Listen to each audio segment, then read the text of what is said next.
A man has been arrested for something the DOJ agreed earlier this year was perfectly legal, with the local police and the ATF hitting the man with machine gun charges over a forced reset trigger.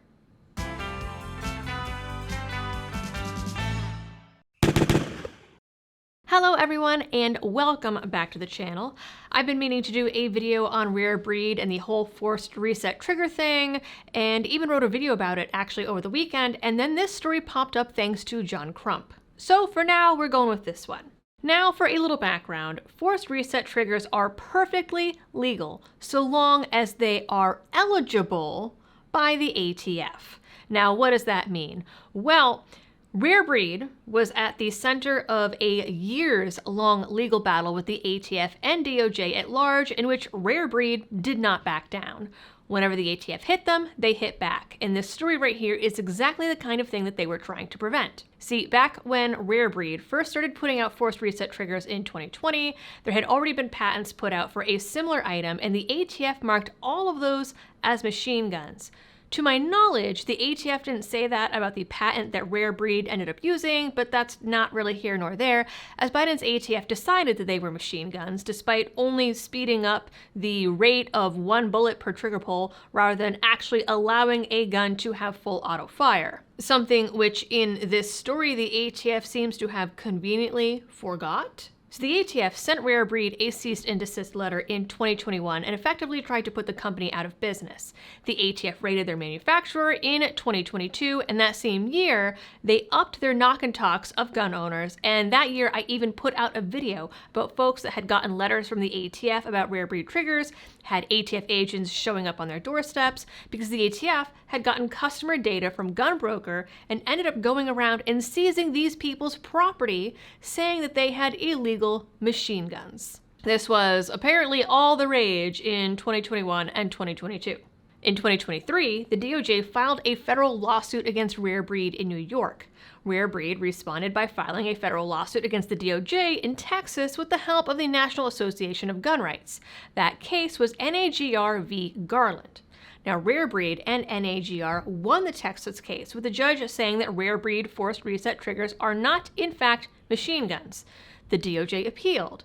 Then Trump came in with his Second Amendment executive order, dropped the appeal, and settled with Rare Breed in New York. Then the ATF was ordered to return all of their seized FRTs back to their rightful owners. They've even got a cute little website telling you how to do it. So Rare Breed fought the DOJ on this forced reset trigger thing for 4 years and came out on top. So now, they're back to making their products, they're developing new products in their line, but we are also seeing more people come out with similar items because of the Texas ruling. But here's the thing. In June, the ATF came out and warned everyone that this decision only applies to quote-unquote eligible FRTs. And the ATF presser on returning FRTs and wide-open triggers mentions Rare Breed specifically by name several times in the document. They do not mention any other brand. And the thing is, with past court decisions, they've often been applied to only the customers or companies in that lawsuit. So if a court wanted to split hairs, only Rare Breed and their customers could be considered safe because they were named in that lawsuit.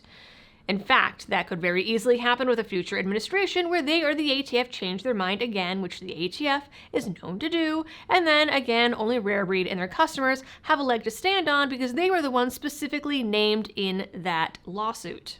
So now let's jump into this guy and what he's got going on. On September 22nd, Arez Avasar, who is from Washington, D.C., rented a rifle from Silver Eagle Group in Ashburn, Virginia.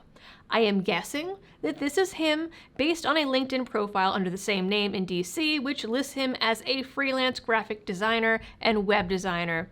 Couldn't find any other listings for this guy beyond a photographer in Brooklyn. So I'm guessing this is the dude. He took this rifle to a bay in their range and started taking it apart. A range officer went up to him and was like, "Hey dude, what you doing?" And Avasar told him that he was testing out an FRT that didn't work in his rifle at home. So the officer is like, where'd you get the FRT? I'm sure that not everyone is familiar with the Texas decision and would have questions. and Avasar said that he had 3D printed it. Now, the police claim that Silver Eagle has a policy against FRTs, but on their website it says that they allow rapid fire so long as it appears the shooter can control it and it's in no more than 2-second bursts. I do not know the exact firing timing of an FRT, so I'm not sure on that one. But they do have a policy against modifying rental guns, which is not unreasonable. So the range officer canceled his rental and sent him home.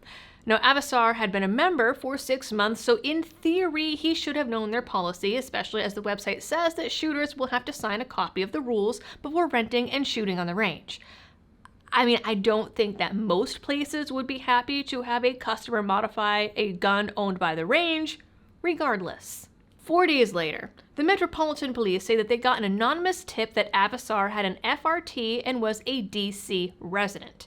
It being anonymous, we do not know if this was someone from the range or someone that Avasar knew, but whoever it was, they knew his name and DC address. I would like to think that a range wouldn't snitch, but stranger things have happened. I mean, there was that time that I covered that New York range that treated their customers like crap and filled the review page with nasty comments about hating gun owners whenever they got a bad review. So someone at the range reporting this guy to the police is not outside the realm of possibility. I know that on social media, when I saw responses to this story, a lot of the people are making an assumption that it was a FUD at the range that turned him in. So the Metro PD assigned it to investigator Allery Kellerman, who basically equated FRTs to Glock switches and said that they turn regular semi-auto guns into full autos. That is not how they work. They still operate, again, on only 1 round per trigger pull. It just basically allows you to hit the trigger faster. This has, again, been confirmed in the Texas case with the National Association of Gun Rights and Rare Breed. On October 1st, Kellerman got a search warrant. On the 8th, the MPD, led by a Sergeant Scott Posinger, conducted a knock-and-announce raid on Avasar's studio apartment. He didn't answer the door, so this knock-and-announce is basically code for breaking into his apartment, where they arrested him on the spot. Typical. The cops searched the apartment and found a few 3D printed FRTs next to his bed and workstation. So then they added an addendum to the warrant to be able to seize all his electronics. They took multiple guns, a 3D printer and filament, 5 SD cards, 4 USBs, 2 laptops, 3 storage banks, and a cell phone. They did, however, leave behind the kitchen sink. Now, Mayor Bowser requested emergency legislation in 2018 to ban so-called ghost guns, and DC laws around them were amended in 2022. Like many things gun-related in the district, there is a blanket ban. They also have rules around components having to be serialized, blah, blah, blah, blah, blah. So whether this was an FRT or not, things are not looking great for this guy at the moment by DC rules. According to the police report, they then called in the ATF. 2 ATF agents showed up and interviewed Avasar. The police report says that he admitted to the agents that he knew that FRTs are machine gun conversion devices. Well, this is my full auto toddler conversion device. Hi.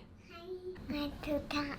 You want to talk? I don't want to talk to it. Okay. You can say something. Hello? Do not climb that bookshelf. I don't even remember where I was.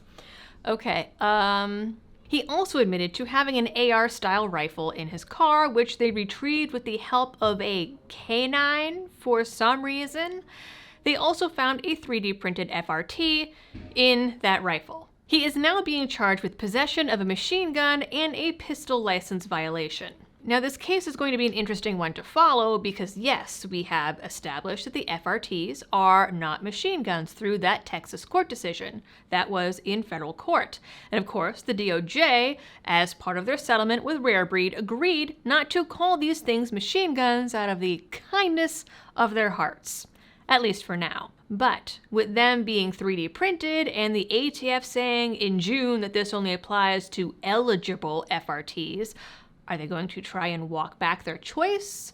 Are they going to say that these FRTs aren't eligible because they were printed or not from rare breed or for some other reason? Are they going to go with, well, he told us that he knows they're machine guns? Are they going to call that intent or just take his word for it? I mean, at this exact moment, Matt Hoover is still in jail, and to my knowledge, Tate Adamiak hasn't won his appeal on his so-called machine gun case that was anything but, and the ATF lied in both of those cases. So it's not outside the realm of possibility. If this was a rare breed FRT specifically, the government would have zero leg to stand on. It is interesting that this guy is only, at this point, being hit with one machine gun charge, despite the fact that A, it supposedly didn't work in this rifle, and B, that he had several of these FRTs at home. He's not being hit with any kind of ghost gun charges at this point related to 3D printing, and I'm not really sure what the pistol license violation pertains to, as literally the only information that we have on this is this police report and the associated write-up by John Crump. Anyways, I'm very intrigued to see how this is pursued, and if it is pursued, given this whole background that we have with the DOJ going through this already. Either way, at the end of the day, maybe going and modifying or taking apart and trying to drop an FRT in a rifle that you are renting from a range, probably not the best idea. All right, ladies and gentlemen, that is it for this video. Please like, share, and subscribe if you are new here. Ring the notification bell and drop a comment down below. And as always, thanks for tuning in. Stay safe out there and happy shooting.